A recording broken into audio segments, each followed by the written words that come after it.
Good afternoon বন্ধুরা, সবাই কেমন আছো? ভালো আছি আশা করি। আজকে আমি দেখাবো নিরামিষ কচু কীভাবে রান্না করতে হয়।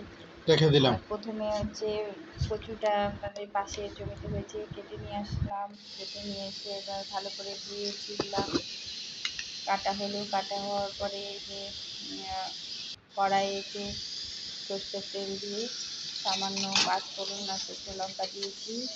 এরপরে কাটা কচুগুলোকে দিয়ে দেবো।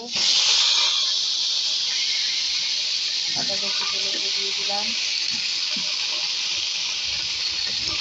এটা হচ্ছে পাশের জমিতে হয়েছিল, তার জন্য গলা চুলকায় না। আমরা জানা আছে যে এটা গলা চুলকায় না, তাই আজকে রান্না করলাম।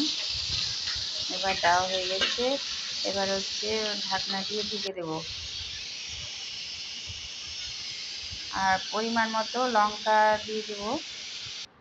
তোমরা যেরকম ঝাল খাও, আর কচুতে একটু ঝাল দেওয়া দরকার। কারণ হচ্ছে ঝাল না দিলে যদি গলা চুলকাতেও পারে, কিন্তু এটা গলা চুলকায় না। এবার অল্প সেদ্ধ হয়ে গেছে, তখন পরিমাণ মতো হলুদ আর লবণ দিয়ে দেব। আবারও ঢেকে দেব।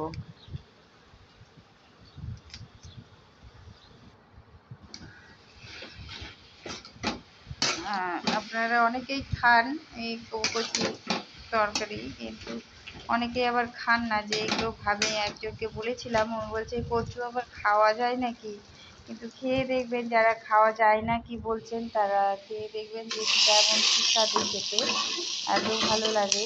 অন্য তরকারি ফেল হয়ে যাবে। যেহেতু নিরামিষ, তো একটু আমি এই যে বাদামটাকে ভেজে ওর মধ্যে মিশিয়ে দেবো, তাহলে টেস্টটা আর একটু বাড়বে। ভাজা হয়ে গেছে, এবার মিশিয়ে দেবো। আর এই কচুগুলোকে ভালো করে নাড়তে হবে যতক্ষণ না জলটা শুকিয়ে যাচ্ছে। জল শুকালে ভালো লাগবে, জল না